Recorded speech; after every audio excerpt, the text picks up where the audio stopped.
Alrighty, folks. I think we'll get started. Thanks again for joining us tonight. I know that it's hard to find times where people can break away from their families in the evening at this hour, and we so appreciate you coming to join us.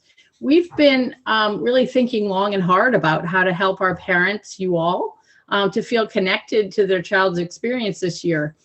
And we are just so very thankful and appreciative that we have your kids here every day with us, learning and living with us together. And at the same time, we feel a little less connected to parents as we are currently not hosting opportunities for our parents to be in person.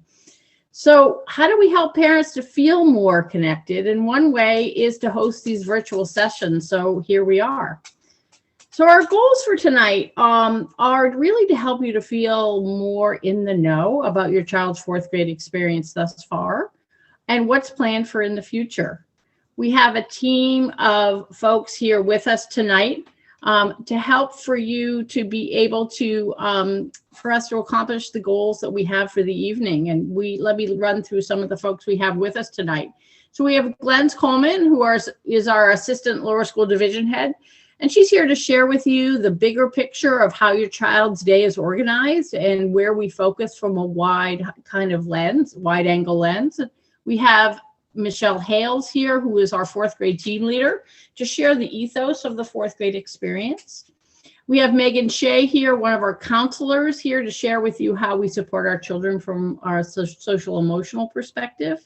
And we have our academic leadership in the lower school here in language arts. We have Erin Huck. In math, we have Peter Morris. And in focus area tutorial, we have Portia Pierre-Mike. And in speech and language, we have Jen Kurzrock. And they are all here to dig in with some degree of brevity, but in their particular focus areas. So one takeaway that I'm really hopeful that you get from attending this evening is that there are a lot of eyes on your children. These folks who you're hearing from tonight are all actively aware of how your child is doing socially, emotionally, and academically in very discrete ways. And, we have indeed been very much planning before your child even arrived in September for their arrival. We've culled all of the information for those of you who are new to us this year that you provided to us in the admissions process. We've looked at your child's progress data from last year for those of you who were with us last year.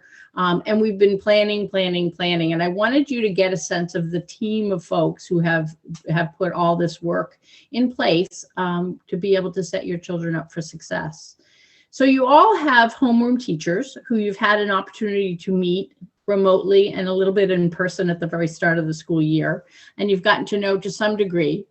And they are always going to be your first point of contact with any comments or questions or concerns. And they are supported by all of these people, supported in ways to help to support with problem solving, with resourcing, with training, and with GECking your children. So my big point here really is that there's a large village of educators, all with their eyes on your kids. So speaking of your kids, I wanted to give you a little sort of background of what we've been up to, but I wanted to share with you as a whole school of a lower school community. We have 160 students this year. And in the fourth grade, we have 48 students. And as a whole school, we have families coming from over 95 towns. That number used to be 75 as our town base. And so this is diversifying pretty significantly.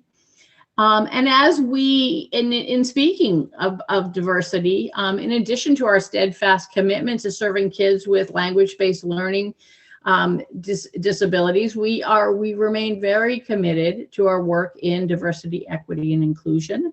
And in that effort, we have ongoing trainings and DEI-themed professional learning communities with our faculty that meet on a regular basis.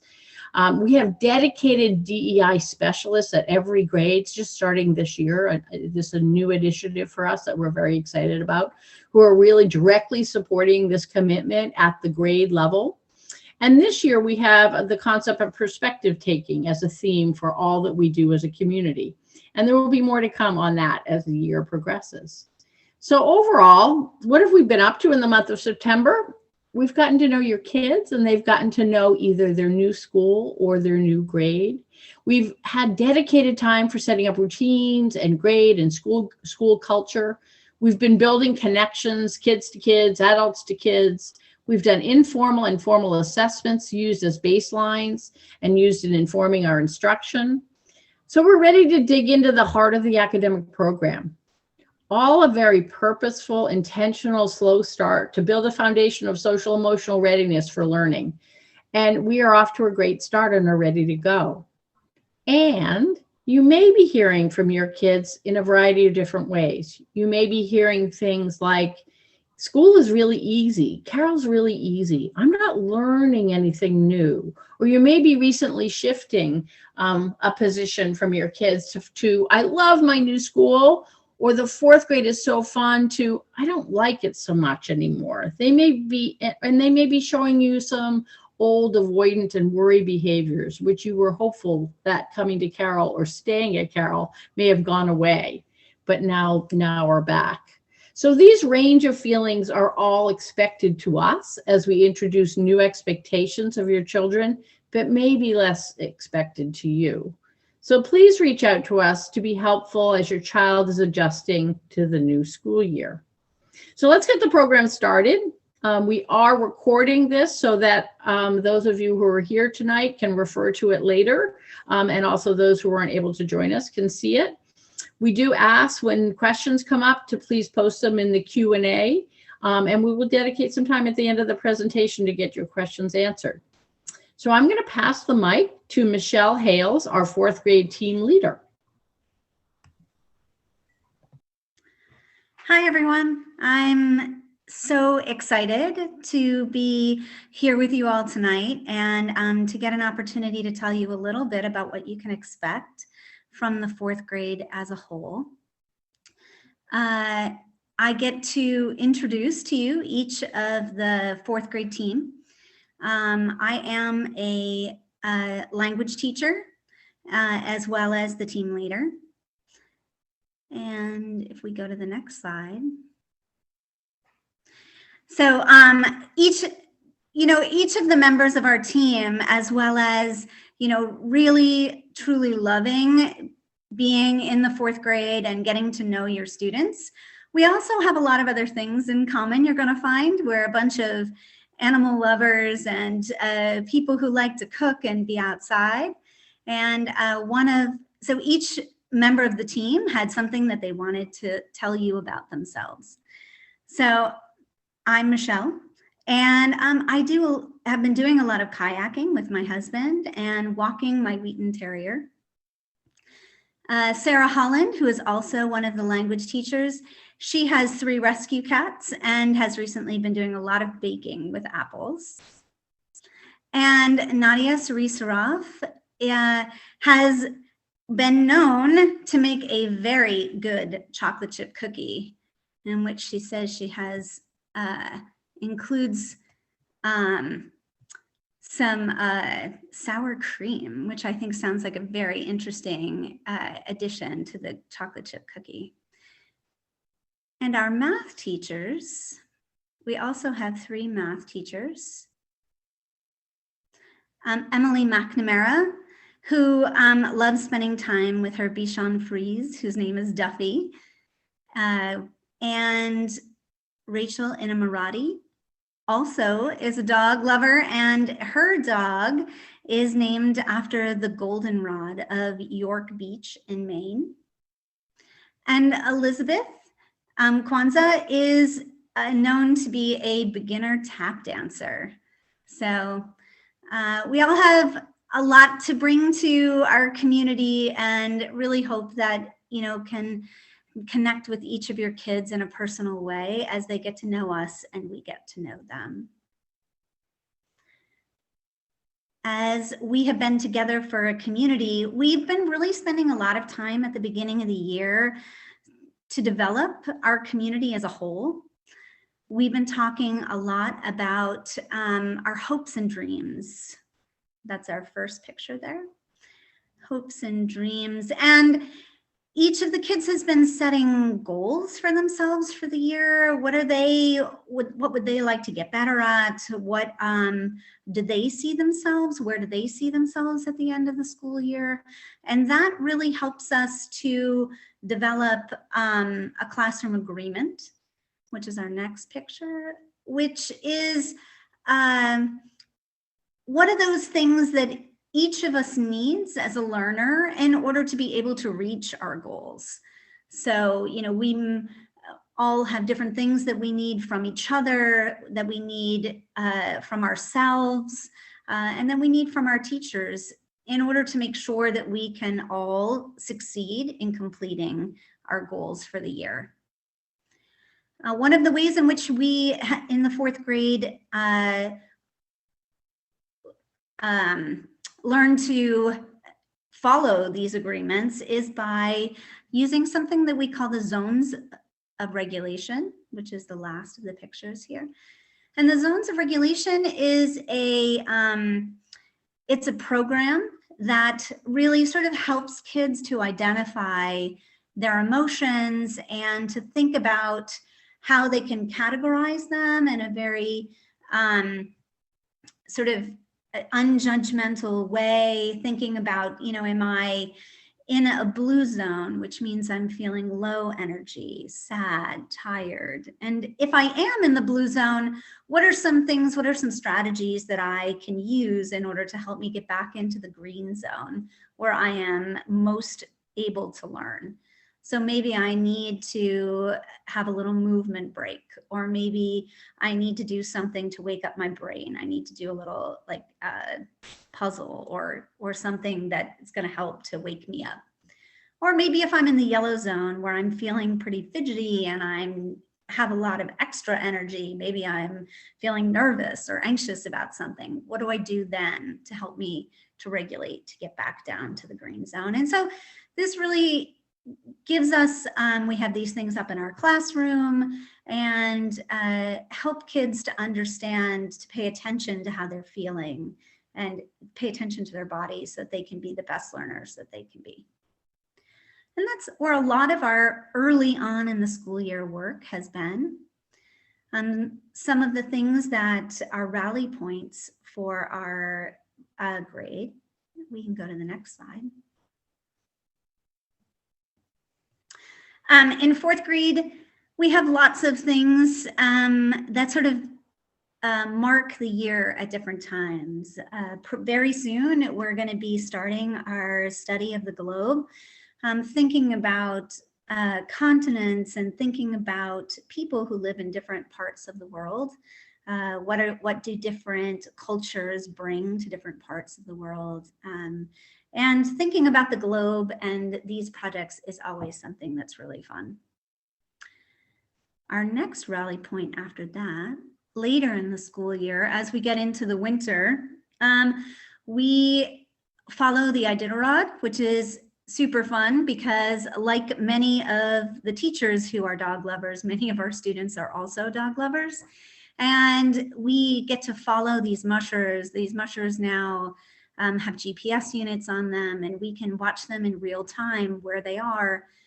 This is a 1,000-mile race that happens over the course of about 10 days to 12 days in the beginning of March. And it gives us opportunity to do math problems and writing and perspective taking from dogs or the musher. And it's really engaging and a fun way for us to engage both in reading and in writing in the middle of the winter. Our next rally point. And then we go from there as the school year goes on into our study of states. We have 48 students in the fourth grade, which allows us to really give each student within the grade a state in which to do some real thinking about. The kids will, make marble jars where each marble represents a certain number of people who live within a state. And then when we have that's one example of a way in which we might think about the states. And then they'll have a display at the end of the year where they'll have a state fair where each of the kids gets to display all of the information that they've learned about their state. And it's a real sense of pride for kids that they have done a lot of work to create things about their state flower and their state flag, and really have a sense of ownership about the work that they've done for their state's project. One of the other things that we really love to do in the fourth grade is to think about agents of change. Agents of change started off several years ago as a precursor to thinking about Martin Luther King Day. And it's an opportunity for us to look at all different kinds of people around the world who are making change in different ways. And again, a way this year that we're going to be able to have kids really think about perspective taking and to think about people who have found a problem and found a way to try and address that problem. So these are just a few of the things that we do throughout the course of the year. Our next slide is about homework. I know the kids, every kid seems to come into fourth grade excited or worried or thinking about homework. Our homework plan is rolling out rather slowly. We have started so far where every student in every class has gotten a reading log. Tutors have helped us to identify good books for kids and hopefully are getting kids set up well to be able to have reading routines at home every night. The first expectation is that kids will read 20 minutes every night, 5 nights a week. So Monday through Thursday, and then one of the 3 nights, Friday, Saturday, or Sunday. And that's the first point, the first bullet there. The students are asked to have parents sign their reading log each night after they've read, after also putting in the title and author of the book that they're currently reading. So the other piece of homework that is going to be rolled out very soon is both a piece of math and a piece of language homework every 4 nights a week. And so examples of language homework might be 1 grammar worksheet or a page out of the comprehension book or a page of cursive. Same with, and for math, they can expect to have 1 worksheet every night, Monday through Thursday. But our real expectation is that all of the homework that we send home is something that students can do independently. We expect that we've taught it to them and that they not only understand it, but that they can also get it done within a 15-minute period of time. So if your student comes home confused about how they do what it is that they need to do, or that it's taking them much longer than 15 minutes, what we want is for that homework to come back in with a note or a conversation to a teacher to let them know that it was either too hard or it was taking too long. Because this is meant to be a place where kids can have independent practice of things that they have learned in class. What we don't want is for kids to be trying to learn something at home for homework. So we hope that none of the homework is, causes great stress, or that it becomes a battle with parents. And if at any point that does happen, again, please reach out to the homeroom teacher or to the teacher of the subject for your student, so that we can address that and work through that. So I would love, if you have additional questions for me, you can put it in the Q&A, and I'd be happy to answer any additional questions as we get towards the end. from here, I'm going to be passing it off to Megan Shea, who's one of our counselors.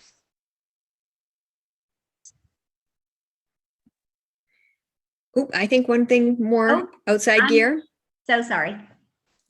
Thank you. One other thing that I would like to ask is that students have in each of their homerooms a bag of extra clothes. We are spending much more time outside doing learning outside than we ever have before. So, make sure that students have whatever clothes that they're going to need to be comfortable outside. Make sure they have a raincoat, some extra clothes, dry clothes in case they were ever to get wet, extra socks, an extra mask. And then as it gets colder, having boots and snow pants, hat, gloves, and a sweatshirt, all really useful and helpful so that they can participate in anything that they want to participate in at recess. So extra things in the classroom are really helpful. Thanks, Megan. All right, now to me. I'm happy to talk about outside gear as well. But hello, everyone. I'm happy to be here with you tonight. My name is Megan Shea, and I am one of the 2 counselors in the lower school, along with Maylee Perilla. And we see our job, as you could hear from what Michelle said, there's the 4th grade spends a lot of time really helping to build connections within the kids and help them feel secure at school, because the more connections they have, the more it feels like it's their school, which really helps the whole process. And we as the counselors feel like part of our role is to help build those connections and by doing that, helping our community build. And our other big part that we do is support social, emotional health and growth. So to build the connection and community, we work really closely with the teachers. We're in their classrooms a lot. We're out at recess helping with that. We help with responsive classroom. All of our classes start in the morning with a morning meeting and end with a closing circle, again, to build those connections, help sets up the routines for the days, help kids start in a really positive way and end the day in a really positive way. We work hard to make sure kids know and show our core values of ERIC. ERIC stands for empathy, respect, inclusion, and kindness. And we have a big bear mascot, Eric the bear, that the kids love to visit, who happens to be in my office. And we really instill with the kids those core values and kind of help them to see what it looks like to show Eric in action. What does it look like when you're being empathic to a classmate? What does it look like on the playground when you're being inclusive? Maylee and I teach community building classes with the 4th grade. So one of their specials rotations is a community building class where we do some pro-social skill development and sort of start with getting to know ourselves and how do we take care of ourselves, and then how do we help to take care of the community. We run our Helping Hands Community Service Club, which spoiler alert, starts next week. And all kids are welcome to come and join. And we do multiple community service projects, both in the school and outside of, to help support our community as well. We also help to sort of orchestrate Today's Hoorays, which is in particular our talent show. So we have a talent show several times a year, where the kids are able to, either at school we film them, or they used to be in person, but now we do them remotely. So you could do a clip of your kid doing a skateboard trick or playing the piano at home, or any kind of talent they've had. We have quite the gamut that the kids show, and they get really proud showing their skills to one another. So we sometimes film them at school, sometimes film them outside and get them submitted, and then we show them to the whole community, which is really an awesome activity. On Fridays, roughly once a month, we do a talent show.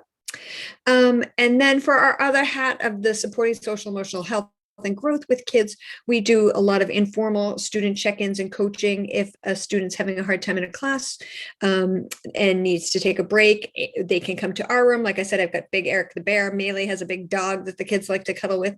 Or we'll take a movement break. We'll go for a walk. We'll do some problem solving.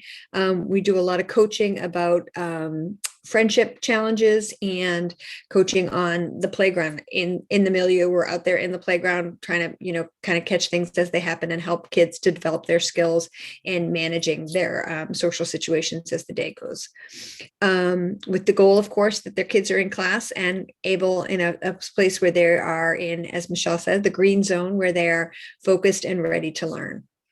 We also work closely with you all, and I do encourage you, if you have any concerns about your kids, to reach out to either Maylee and I to let them know that these are, you're concerned about your child. We would love to be able to support your kid, and we're rather know earlier rather than later if there's something that's not feeling right or you're feeling like your child's struggling, so that we can be proactively responsive to the issue. We also work with any kind of collateral support. So if anybody's seeing a counselor outside of school, we like to work with them so that we can be sure that we are helping to reinforce any messages they're having or using the same language that works for the kids. And we also have snack and lunch groups where we are, sometimes the goal is really just to get kids to get together and get to know some social engineering or some, just we have a couple of new student groups going to kind of get kids to see that other kids are also new and feeling some of those same struggles as they get used to their first year at Carroll.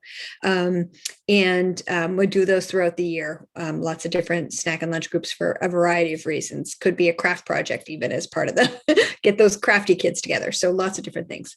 So anyway, we're here to support you, support your kids, and that we're reach out with any concerns. And I am now going to pass it over to Glenn Coleman. Thanks, Meg. Hi, everyone. Thanks for being here tonight. My job this evening is to give you sort of a broad overview of what your child's day looks like. Later on in the presentation, you're going to be hearing from several of our department heads who will go into just a little bit more detail about their domains. But for now, let's just chat about the day. So can we go to the next slide? So over the course of the day, our educational program is really broken up into 3 different components.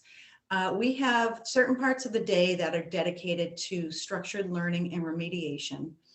We have other parts of the day where we are focusing on building cognitive capacities and executive functioning skills. And then, of course, the third part of our day is to really focus on fostering the strengths of each individual student and embracing their individuality. So if we can go to the next slide. All of the students have a schedule that looks like the one you're looking at right now. This is a 4th grade schedule. And what I've identified here is the parts of the schedule where the structured learning and remediation periods would happen. So those pieces include language. It includes a focus area, which for most children in the lower school is a Orton Gillingham tutorial. There's a math class that you'll hear about in just a little bit. And then we also have a flex block. And flex block is really broken into 2 different components, where half of the year the children spend in what we call academic flex, where we kind of analyze student progress and their profiles and zero in on areas that we feel they need a little bit more work, an extra dose of language or something within the specific domains of language, such as fluency or comprehension. So they get an opportunity for half the year to really kind of zero in on specific language needs in particular. And the other part of the year, the children of 4th grade begin what we call the Targeted Cognitive Intervention Program. So many of you may have heard of this, but it is a time where we are in brain training. So the kids are put through several assessments, and we sort of find out where their cognitive weaknesses are. And then they participate in programs. These are digital programs on the computer where they are working on game-like activities and gaining strengths in areas where they need a little bit more work. So for most fourth graders, almost all of them, they're starting in a reaction time intervention for several reasons. One, because reaction time tends to be an area that is on the weaker side for many of our students. And two, this particular intervention program is actually a little bit more game-like, so it doesn't quite feel as stressful as some of the other work that kids will be doing in TCI. Again, remembering that they are working on areas of weakness. So we do tend to start our fourth graders in the reaction time and then build from there as they move into fifth, sixth, and beyond. Can we go to the next slide, please?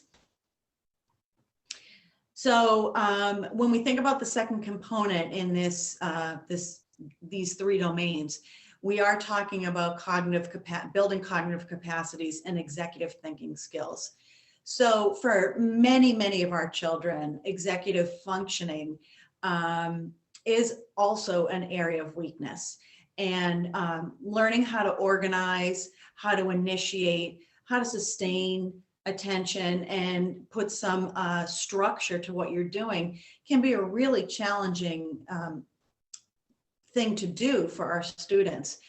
So we actually embed in all of our instruction really direct and explicit work in the areas of executive functioning.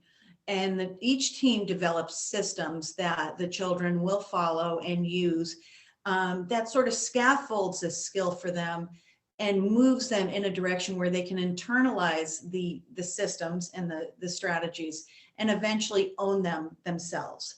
So we talked about there are several times of our day that we really go at this directly, and that would include the beginning and the end of the day during our advisory period. So in the morning, you can see there's a lot of pink there in the morning. We all start with a morning meeting, and then there's an additional 20-minute period of advisory. And this is where some of the direct work would be done in the executive functioning domain. Similarly, at the end of the day, we have a period we call NCLU, which stands for No Child Left Unorganized. And it's a day to kind of put closure, time of day to put closure to the day, where kids can sort of reflect upon what went well that day, what challenges did they have, what strategies did they use, and kind of come together to also celebrate the day itself and many of the successes that they've had through a closing meeting format. So, we really try to sandwich the day at the beginning and the end with a lot of that direct and explicit work. And then, as I mentioned, the middle of the day and the other structured classes all embed this kind of work in the instruction. And as I mentioned earlier, each child will have a targeted cognitive intervention period for half of the year as well. Next slide, please. And so for the final domain of the educational program, this is where we really hone in on fostering the children's strengths and embracing individuality. And you've heard a little bit from Meg and from Michelle about some of the things that we use during special times of the day. These times include morning meeting. They include teen time. So twice a week, the whole grade has an opportunity to work on whole grade activities. Many of them are related to some of our social emotional curriculum and our diversity, equity, and inclusion curriculum.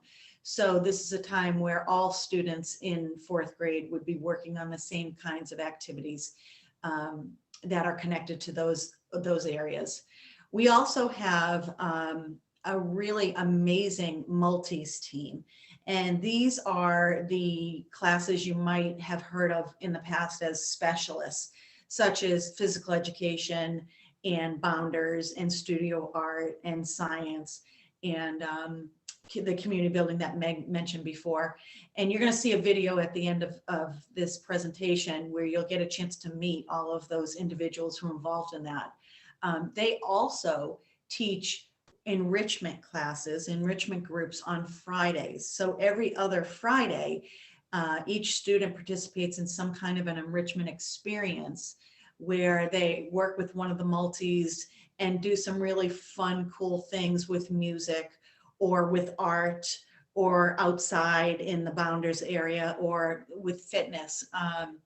And we also have a library sort of strand to that too with books and puppets. So it's a nice opportunity for kids, again, to just kind of participate in activities that they really love and enjoy and show a lot of strength in.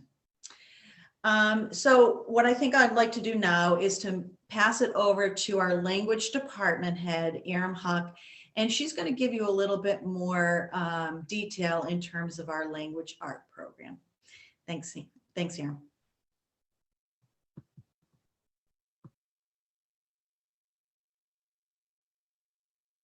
Erin, I think you're on mute. I knew I was going to forget that. Again, thank you, Glenn, for passing it on, and good evening, everybody else. Thank you for joining us. And I'm Erin Huck. I'm head of language in the lower school.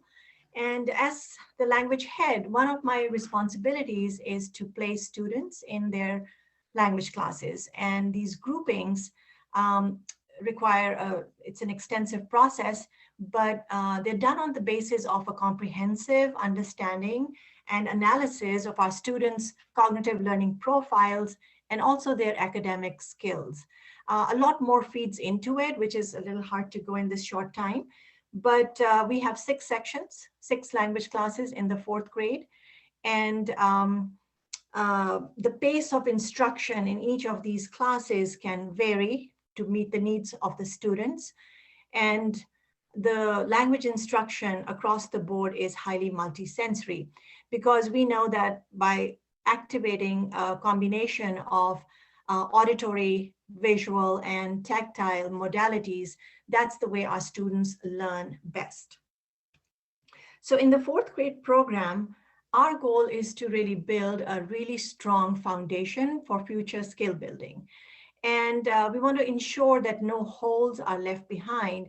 So in the beginning of the school year, like Sue was saying earlier, that you might hear your kids talking about, it's a little easy, things I've done before, and which is a little true, because beginning of every school year, we do spend a little bit of time reviewing known concepts just to spiral back for our returning students, but at the same time, bring the new students into the fold. So that's one of the big reasons for doing that, is not to leave any holes behind as we get into new concepts and instruction as we move forward in the school year.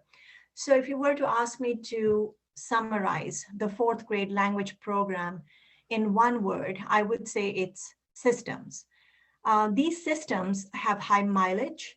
They serve our students really well as they move on into higher grades, because in 4th grade, students are working with systems such as expanding expressions for working with their oral language, organizing their thinking, and improving their expressive language and word power. They are working with systems such as Project Read Storyform. It's a highly visual, multisensory system, again, that helps students break down fiction stories into manageable and meaningful parts or elements.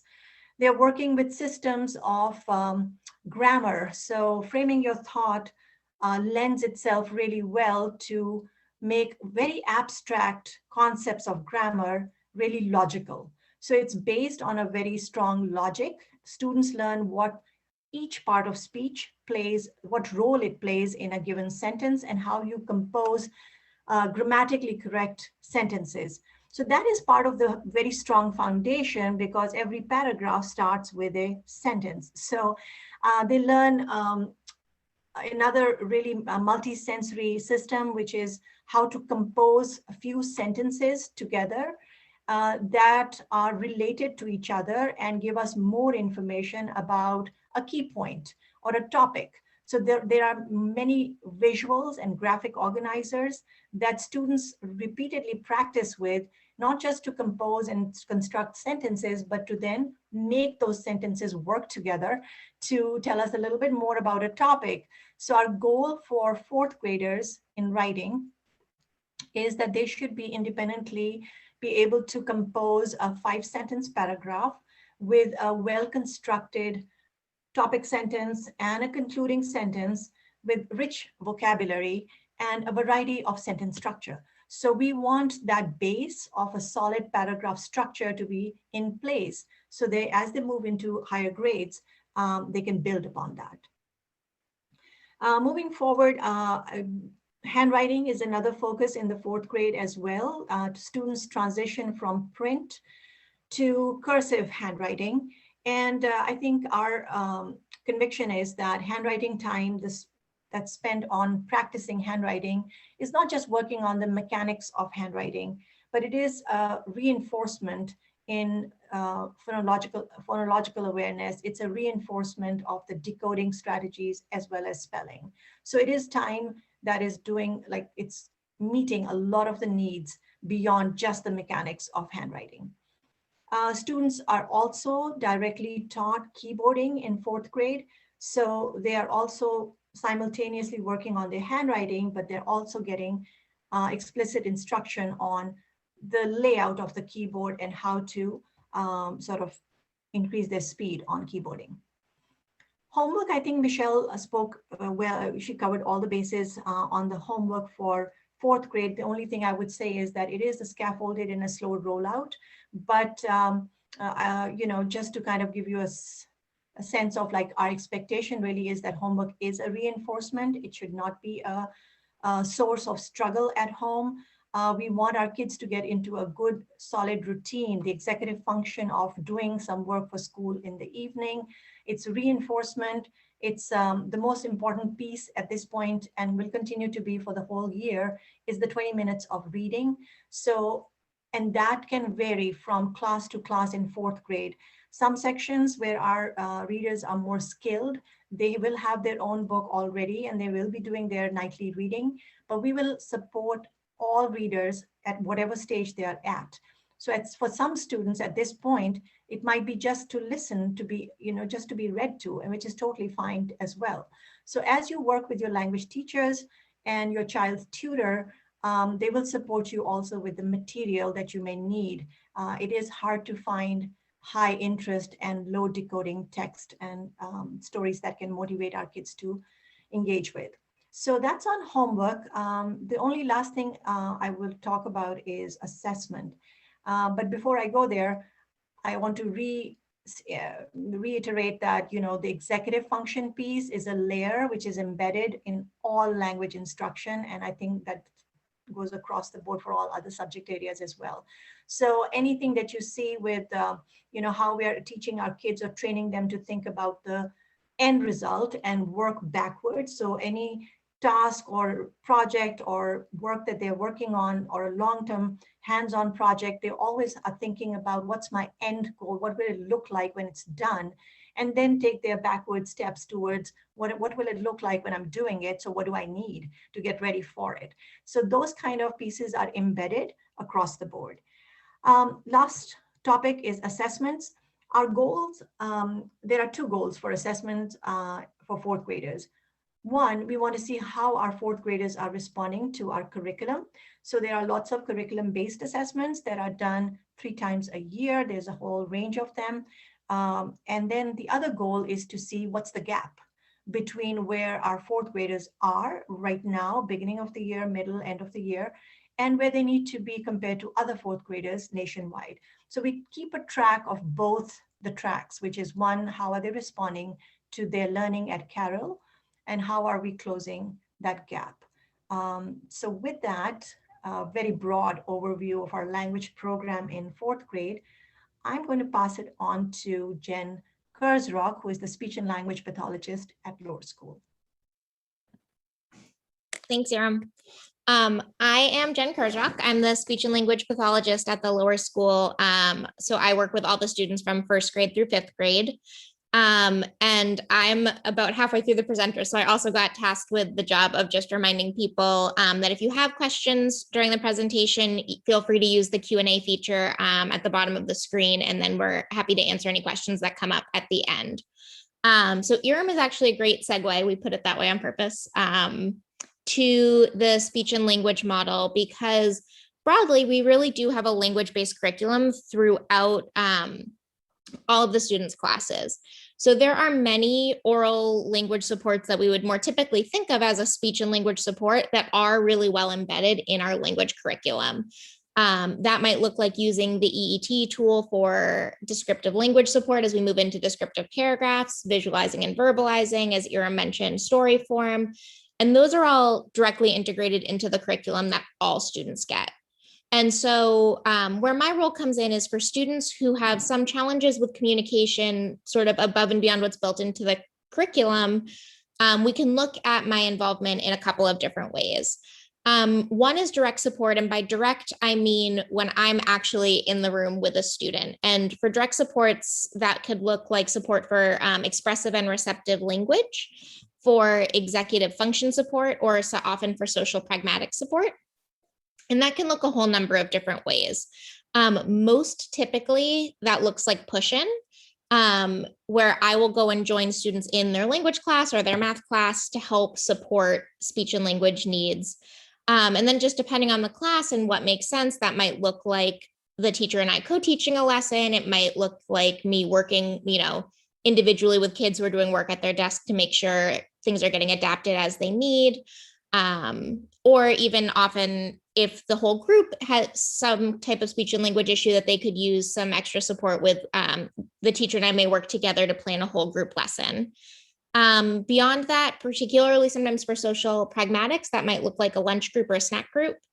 And then sometimes if there is a group, a cohort that it makes sense for, I may work with a small group of students in that flex blocks that Glenn's mentioned to more directly target some speech and language skills from that lens.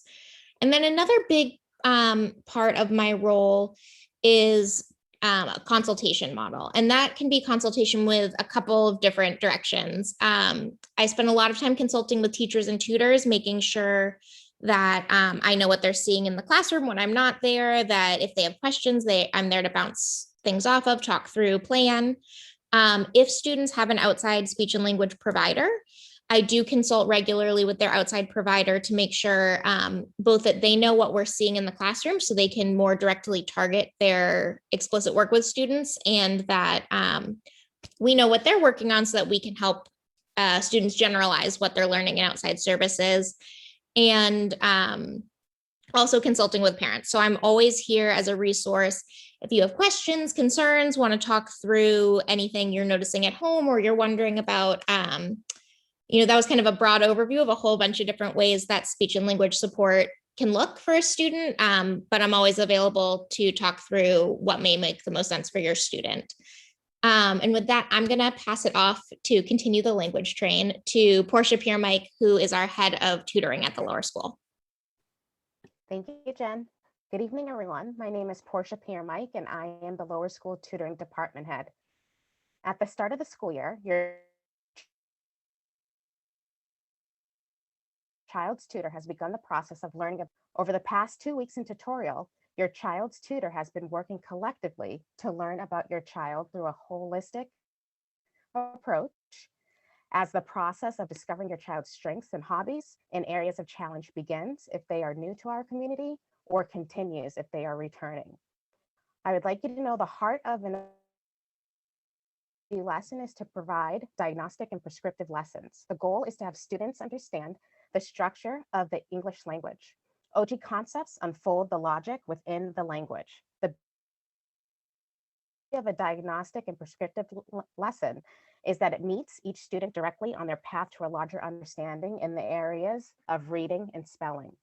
Instruction is structured, sequential, and systematic, showing the predictable relationships between written letters and spoken sounds, moving from simple to complex. Concepts are taught through a multisensory approach and are reinforced until mastery. So students see to learn, They hear to learn, they touch to learn, and they move to learn throughout each lesson. The relationships between a tutor and their tutee or tutees is rooted in trust. Confidence is built through experience of success, and constructive feedback is normalized over time. Assessments. Your child's tutor administers 2 assessments. Erin referenced this during her presentation 3 times a year. The first assessment is our curriculum-based assessment, which is also referred as CBAs, to assess your child's response to the OG curriculum. The second assessment is the Read Naturally assessment, which is nationally normed reading fluency assessment. In the coming weeks, you will meet your child's tutor in addition to members of their learning team at your second conference. During this time, you will receive information in greater depth, and also you will be notified of your child's tutor's goals that they have, and also resources, reading resources that also Erin and Michelle Hales touched upon. And now I would like to introduce you to our math department head, Peter Morris. Thank you. So hi all, I am Peter Morris and I'm the head of math in the lower school. And this slide is dedicated to giving you an overview of what math looks like in grade 4. So at Carroll, our goal is to foster students' views of themselves as mathematicians and to provide opportunities for students to develop their math reasoning. In doing so, we place an emphasis on flexibility and deep thinking about problems ahead of putting the focus on speed and memorization. We start each school year by defining what math is and what it means to be a mathematician. A common misperception is that math is simply about getting right answers and getting them quickly. But doing math as mathematicians do involves visualization and exploration, creativity and play. And the most interesting and important problems in math involve making mistakes and then making connections by thinking deeply over longer periods of time than kids might be used to. 4th grade is when we start having dedicated math teachers, and Michelle introduced them earlier. So we have 3 math teachers in the 4th grade who specialize in math learning.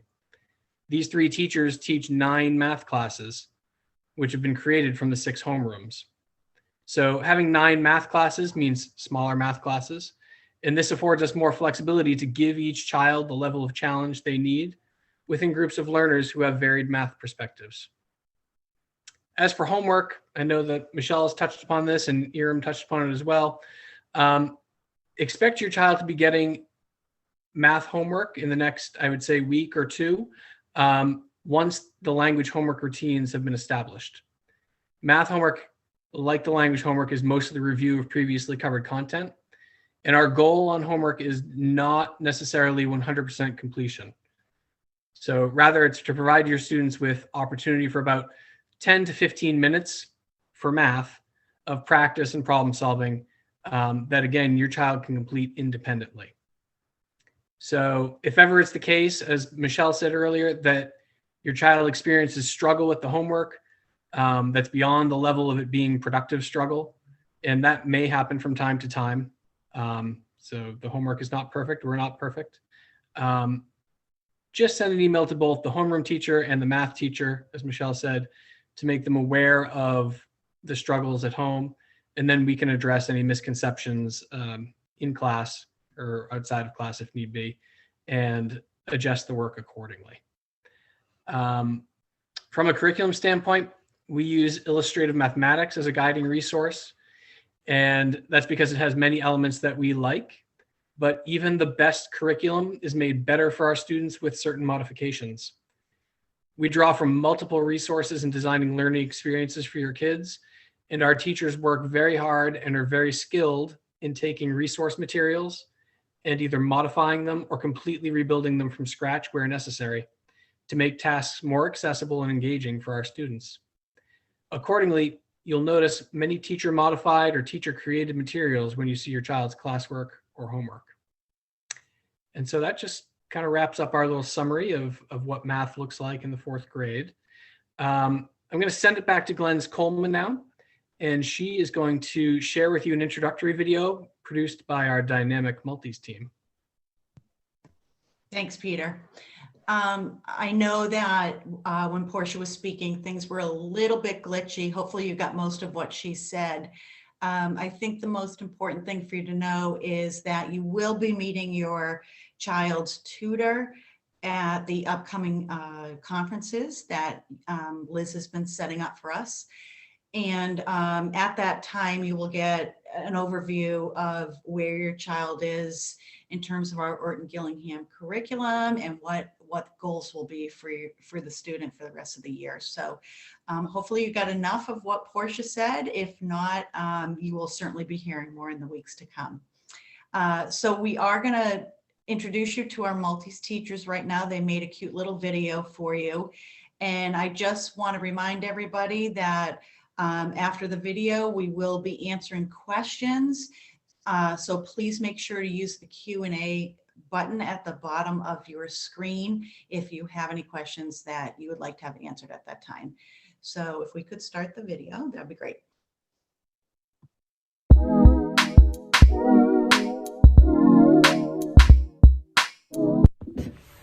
Hello everybody, my name is Patrick Pate. I am the lower school music teacher here at Carroll. It's my 12th year doing that, and it's my first year as the lower school multis team leader. And for newer parents, multis is a word at Carroll that means specialist. You know, PE, arts, and all the other subjects outside of the core academic subjects. In music class this year, the most exciting thing is we're back in the classroom. Last year we were either meeting online or outside, which is very challenging for instruments like guitar and ukulele. So we're back in the music classroom, which means all the students get to experience the percussion instruments I have from all over the world. Those are great springboards into discussions about culture and identity. We also focus a lot on recorder in 4th grade, and our instrument of the year in 5th grade is ukulele. But all students experience movement, singing, and instrument playing as part of the core curriculum in music. I'm very excited to have all of you get to know a little bit about our other multis teachers. So let's continue this presentation.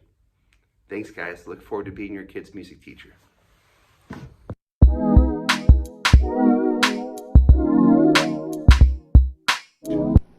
Hi, my name is Miss Sifter. You will find me here in the art room. Here we are building skills for self-expression. We also are exercising our fine motor skills with all sorts of different materials, including clay. Every year people get a good, healthy clay unit. There are opportunities for problem solving every time kids step into the art room. We research for our projects. We do pre-planning. We do building. We do revising. We do rebuilding. And it's a great opportunity. And those steps mimic writing, don't they? Wow. Also, we explore our world through looking at art. And that helps us to begin to develop an understanding for context of who we are and where we are in time and history and place on this world, and how are the many ways that I could possibly decide to express myself. That's what we're here doing in art, and we're having a good time. Take care.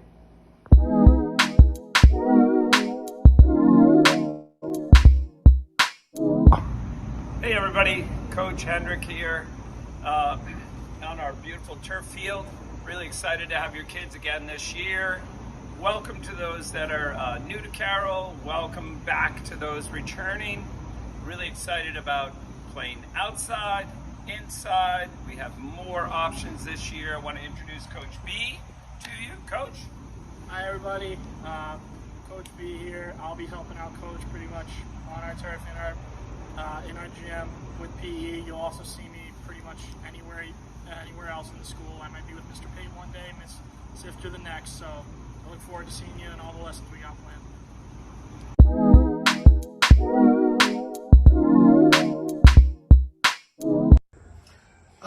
Mr. Gregory. I teach Bounders here at the lower school. Our Bounders program is based off of the Outward Bound program brought to us by a former teacher back in the beginning at Carroll School. Bounders has been a staple and has been around almost as long as Orton Gillingham. Here, we bring out the confidence in your child. We find their strengths. We encourage them to go past their edges and to be a little uncomfortable. We challenge them to work in groups and to explore the natural world. In Bounders, students can learn everything from camping skills that can involve setting up a tent, starting a fire, how to safely handle a knife and create something usable with it. Students will also get the experience of taking a risk. It might be having other classmates keep them safe when they're off the ground, riding a giant A-frame, or maybe spotting each other when they're up on a slack line. Students will also have the opportunity to have a little time by themselves, connecting with nature and observing their own curiosities. Bounders, I like to tell the students, is a break from the academics, but I teach them through play and they never see it coming.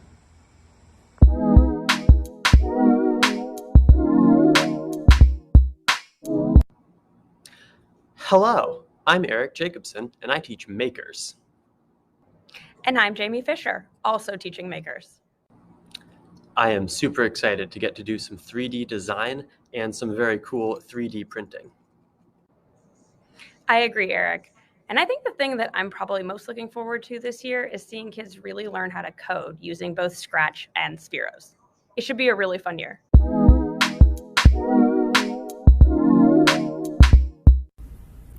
Hi, my name is Kelly Sampar, and I am primarily the 5th grade science teacher at the lower school. I also teach a 4th grade class, and I'm an OG tutor.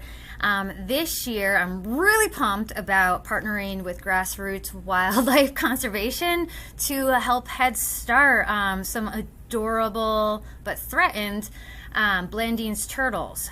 So we work with them to gather growth data, so the kids use food scales and calipers, just like real scientists do, to gather information and data about the growth rates of these little hatchlings that we spend the year feeding and taking care of, so that when we return them to their homes at Concord's Great Meadows in the spring, they are bigger and stronger and they have a better chance at survival. So in 5th grade this year, pumped because these adorable little guys have a better chance because of our 5th graders. So they're really helping our local ecosystem, which honestly can't ask for anything better than that. So we're excited. Thank you. Bye. How's it going? My name is Kieran McCoubrey. This is my 7th year at the Carroll School, but my first year working as a science teacher for the 1st through 4th grades. Science has always been something that I've been super interested in, so I'm just excited to be teaching something that I'm really, really passionate about. I'm looking forward to this upcoming year.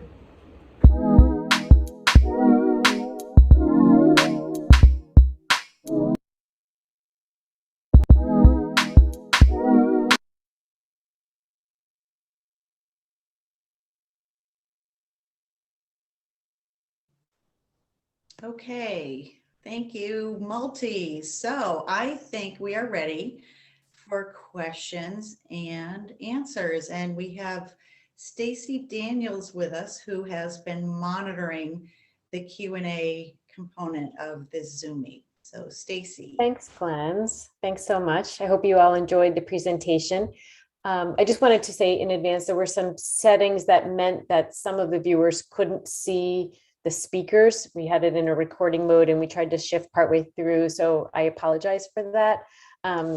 Sue Kingman or Michelle Hales, I was going to ask you to elaborate a little bit more about homework, the amount of homework by subject and so forth, or Glens, if you feel you're the best person to answer that, of course, chime in. Stacy, I'm happy to answer that. So I see that there were some questions about whether or not we have started giving homework beyond the reading log, which we have not yet started giving. You can expect the beginning of some language homework within the next couple of weeks, and then some math homework to follow. So we are trying to establish routines and slowly getting kids acclimated to doing more and more at home.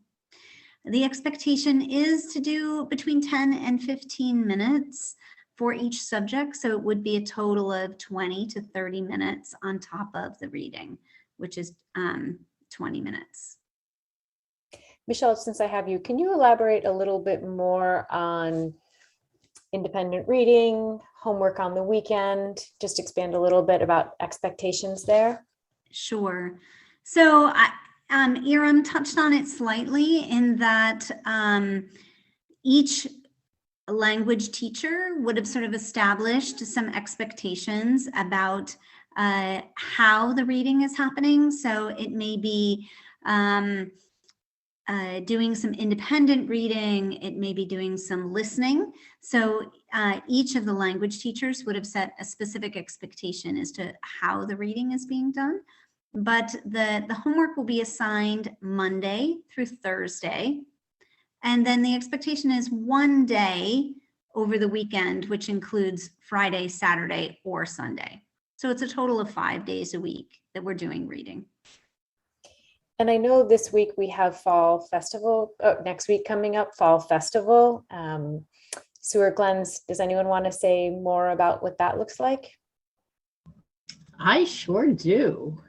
So we're very excited to bring back a tradition that's been long standing in our history at Carroll, called Fall Festival. And it is a very joyful day where we celebrate the fall season through a number of activities that we're doing safely on the lower school campus this year. I know for those of you who've had children here for a number of years, many years prior to the pandemic, we had the Fall Festival all on one campus where we all traveled to the Lincoln campus, the middle school campus, and had a very joyful, full community, 400 and some odd students and 200 adults. We chose not to do that way this year, but to keep the tradition alive. So next Friday, October 15th, we will have our lower school Fall Festival. The middle school is doing it this Friday. And we look forward to really having a day of fun where kids are going to have opportunities to do relay races and make crafts and jump on blown up toys and just be together as a community in ways that we all enjoy being together. And let's hope for a nice sunny day. Thanks, Sue. I think if there aren't any more questions, I know it's been a really busy week for everyone. So we could just say thank you and have a wonderful night. I hope you all enjoy these next few gorgeous days. We really appreciate you taking the time out to learn more. Take care.